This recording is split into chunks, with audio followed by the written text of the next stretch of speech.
জলপাইগুড়ির পাহাড়পুরে বিস্ফোরণের তদন্তে ঘটনাস্থলে সিআইডি।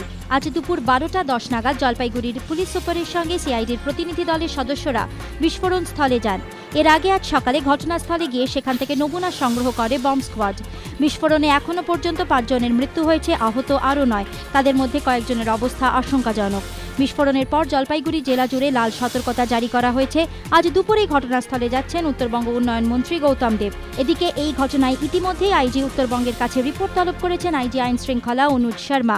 পুলিশের প্রাথমিক অনুমান বিস্ফোরণের পেছনে কেএলওর হাত থাকতে পারে।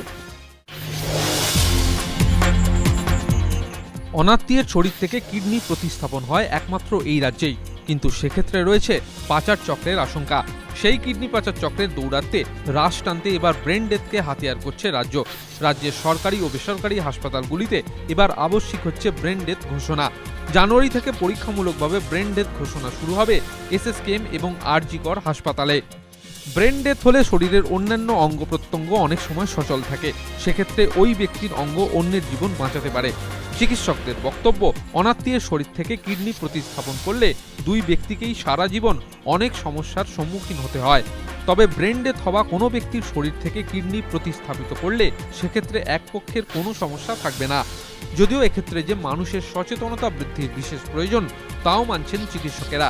এসএসকেএম এর নেফ্রোলজির বিভাগীয় প্রধান রাজেন্দ্র প্রসাদ পাণ্ডে বলছেন, ব্রেন ডেথ ঘোষণা আবশ্যিক করার পর কিডনি প্রতিস্থাপনের চাহিদা পূরণ করা গেলে তবেই পাচার চক্রের দৌরাত্ম্য রোখা সম্ভব হবে।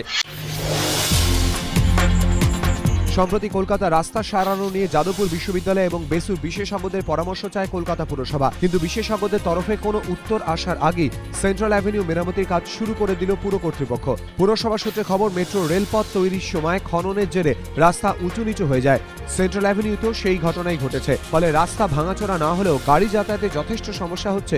আপাতত প্রথম দফায় কলুটোলা থেকে মহাত্মা গান্ধী রোড ক্রসিং পর্যন্ত রাস্তা সারানোর কাজ শুরু হয়েছে, কিন্তু বিরোধীদের প্রশ্ন, রাস্তা সারানো নিয়ে যখন বিশেষজ্ঞদের পরামর্শ চাওয়া হয়েছে তখন উত্তর আসার আগে পুর কর্তৃপক্ষ কাজ শুরু করে দিল কেন? টাকা খরচ করে এভাবে রাস্তা সারিয়ে আদৌ স্থায়ী সমাধান মিলবে কি? লোকসভা ভোটের জন্য কোমর বেঁধে ময়দানে নেমে পড়েছে সব দল। এই পরিস্থিতিতে জাতীয় স্তরে লড়াইয়ের অঙ্ক কষছে তৃণমূলও। ইতিমধ্যেই তৃণমূল জানিয়ে দিয়েছে লোকসভা ভোটে তারা লড়াই করবে উত্তরপ্রদেশ, বিহার, মণিপুর, অরুণাচল প্রদেশ, ত্রিপুরায়। প্রথমবার প্রার্থী দেবে কেরলে। গত বছর উত্তরপ্রদেশ বিধানসভাতে খাতা খুলেছে তৃণমূল। মথুরার মঠ বিধানসভা কেন্দ্রে উপনির্বাচনে জয়ী হন শ্যাম সুন্দর শর্মা। বৃহস্পতিবার সেই মথুরাতেই সভা করলেন তৃণমূলের সর্বভারতীয় সাধারণ সম্পাদক মুকুল রায়।